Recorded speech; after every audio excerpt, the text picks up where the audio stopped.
Alright, so boom, today we're reacting to 7 Michael Jordan records hidden in the NBA. And y'all be saying Michael Jordan is better than LeBron, Larry's better than LeBron, and I'm not trying to hear none of that. There's only one GOAT, and he's proven it time and time again.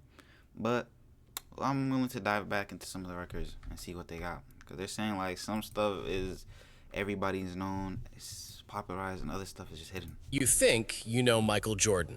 6 rings, 6 finals MVPs, 10 scoring titles, the greatest of all time.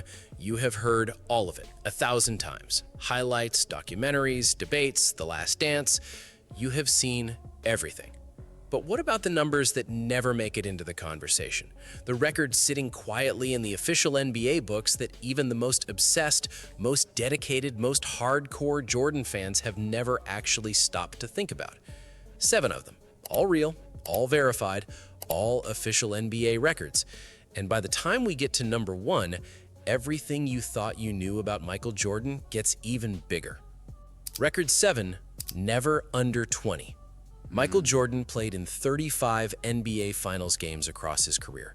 In all 35 of them, he never once scored fewer than 20 points. Not once. Not in a blowout. Not when he was sick. Not when the defense knew exactly what was coming. Not in a Game 7 elimination situation. 35. He's saying Michael Jordan ain't never scored less than 20, but is there any other all-time greats who averaged less than 20? Finals games, 35 times scoring at least 20 points. That is still the all-time NBA record for most finals games ever played while maintaining that standard throughout. LeBron James has played in 55 finals games, 20 more than Jordan. He has scored fewer than 20 points in a finals game multiple times across those 55 appearances. Kobe Bryant played in 25 finals games across his career. He scored fewer of them in several. Jordan played 35 finals games. The floor was always 20 points. The floor never moved, not once, across 35 separate championship stage performances. Nobody discusses this record, and it might be the single most consistent individual standard ever maintained on the biggest stage in basketball. Record 6, 13 straight makes. 1991 NBA Finals, Game 2, Chicago Bulls versus Los Angeles Lakers. Michael Jordan made 13 consecutive field goals in that game without a single miss in between. 13 shots, 13 makes, back-to-back. A lot, 100% from field goal. Back, every single one going in without one miss interrupting the sequence. That is still the all-time record for consecutive field goals made in a single finals game. And it is also the all-time record for consecutive field goals in any single playoff game in NBA history. Think about what 13 straight makes means. In the finals? Elite shooters, the best in the league, miss shots constantly, even in their best performances. Making 10 field goals in a game is considered an efficient night. Jordan made 13 in a row in a single finals game. No miss, no reset, no interruption. That playoff record has stood for 35 years. Nobody in any postseason since has come close to matching it. Record 5, 35 and a half. June 3rd, 1992. Game 1 of the NBA Finals. Chicago Bulls versus Portland Trail Blazers. In the first half of that game alone, Jordan scored 35 points. 35 points in one half of one finals game. That is still the all-time NBA Finals record for most points scored in a single half. Over 30 years later, nobody has come close to matching it in any finals game. But here's the detail that makes this number even more remarkable. Jordan was not considered a three-point shooter. His career three-point percentage was 32.7%. In the 1991-1992 regular season specifically, he made only 27% of his three-point attempts, way below average by any standard. In that single first half against Portland's defense, you feel me? I feel like that's another point we gotta bring up is Jordan's three-point shooting. I feel like he had times where he would go off and focus in on three-point shooting, but overall career-wise, is he a better three-point shooter than LeBron? Specifically designed to stop him, he made 6 three-pointers. 6 in 24 minutes, the finals record for threes and a half that still stands today. He jogged back down the court after the 6th one and literally shrugged at the camera. He couldn't explain it either. 35 points, 6 threes, 1 half. All-time finals record. Still standing. Before we get to the top 4, real quick, if you are a Jordan fan and you have made it this far, subscribe right now. We drop this kind of deep, verified Jordan content every single week, and the next video is even bigger than this one. And if you are a LeBron fan who has watched until here, massive respect. Drop a like for the king. Both sides keep this comment section alive, and that is exactly how it should be. Top 4 coming right now. These are the ones that even Jordan's biggest fans have never heard. Stay with me. Record 4, 1,460. I ain't gonna lie. Have some of y'all heard these? 3 free throws. Michael Jordan made 1,463 free throws in NBA playoff games across his career, the all-time record for free throws made in postseason history. More than LeBron James, more than Kobe Bryant, more than Kareem Abdul-Jabbar, more than any player who has ever stepped onto a basketball court in a playoff game. And here's the context that makes this number truly remarkable. Jordan played 179 total playoff games. LeBron has played 290. Kareem played 237. Kobe played 220. Jordan made more playoff free throws than all of them in fewer total games, meaning per game, per series. Shooting more free throws and getting more free throws? Like, is that what I'm hearing? Or does he just, like, have a higher percentage? Like, you feel me? They're not really getting into the nitty-gritty. They're not explaining it, bro. Per season, nobody drew fouls at the rate Jordan drew them in the postseason.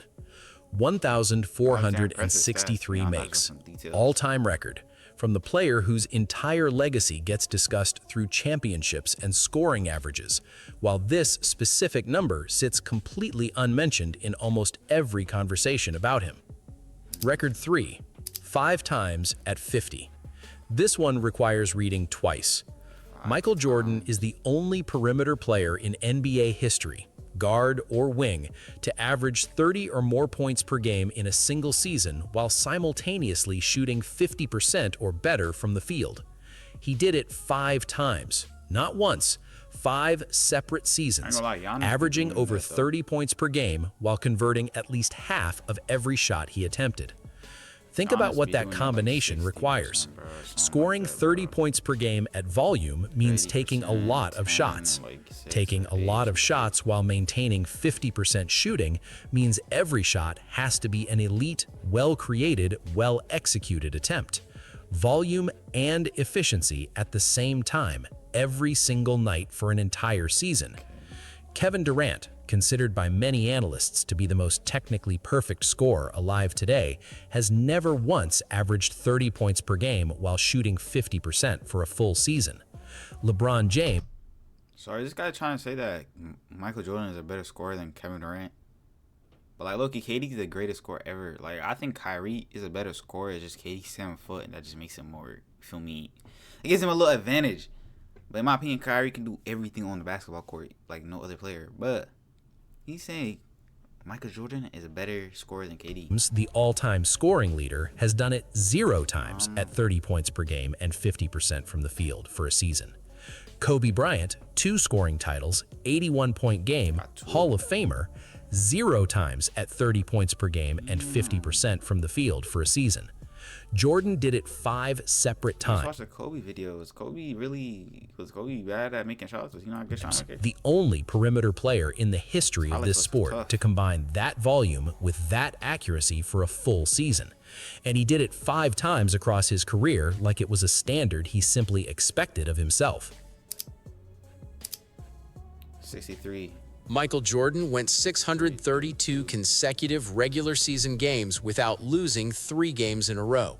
632 games, the most by any player in NBA history.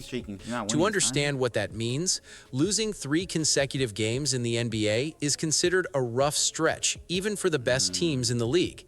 It happens to everyone. Injuries, road trips, back-to-backs, fatigue, every team goes through losing streaks. Every great player has stretches where the losses pile up. Jordan simply refused to let his team lose 3 in a row for 632 straight games. He reset the sequence every single time it got to 2 losses.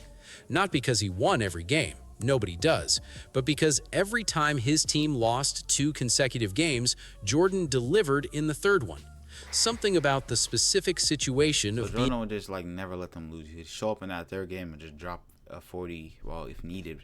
He's gonna do whatever it takes. being on the edge of a 3-game skid activated something in him that made the outcome non-negotiable. 632 games, the longest such streak in NBA history. And it never gets mentioned. Not in The Last Dance, not in debates, not in highlight packages, not anywhere. That's the first record, only him. This is the record that sits alone in the NBA history books with one name next to it and nothing underneath. In the entire history of professional basketball, one player has won the Rookie of the Year award, the Defensive Player of the Year award, 5 regular season MVP awards, 6 Finals MVP awards, and like 3 All-Star Game MVP awards. I feel like if you put Kareem stuff all in one line, you'd be like, only Kareem has ever done this. This is kind of... One player. Not a combination of 2 players who together covered those categories, not a debate about who came closest. Okay, let's pull up LeBron stuff, put it in a row, and be like, no way but LeBron has done this. One player, across one career, collected every single one of those individual honors. Every other great player on this list has gaps. LeBron has never won Defensive Player of the Year. Kobe has one MVP. LeBron was robbed, though. I ain't gonna lie, he Kareem deserves has a few no of those, All-Star MVP in this collection. Magic never won DPOY. Larry Bird never won DPOY or Finals MVP at the individual award level of what... Larry Bird never won a Finals MVP? Bro, I thought Larry Bird... I ain't gonna lie, I was liking Larry Bird, bro. I was thinking he was great, bro. He never won a Finals MVP. KD has a Final MVP. Jordan built. Jordan won Rookie of the Year and Defensive Player of the Year. Then 5 regular season MVPs. Then 6 Finals MVPs, the all-time record. Then 3 All-Star Game MVPs across his appearances. The combination of those specific honors, that exact collection, exists exactly once in the 80-year history of this sport, and it belongs to one man. Only one man ever collected all of them.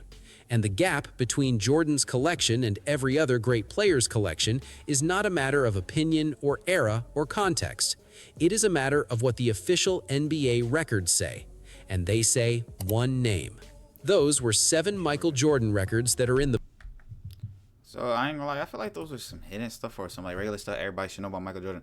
'Cause I'm not gonna lie, some of the stuff I felt like it was whatever. But that last one, at first I was thinking, it's just somebody's, you feel me, career. If you put LeBron's career, nobody else has ever had LeBron James' career.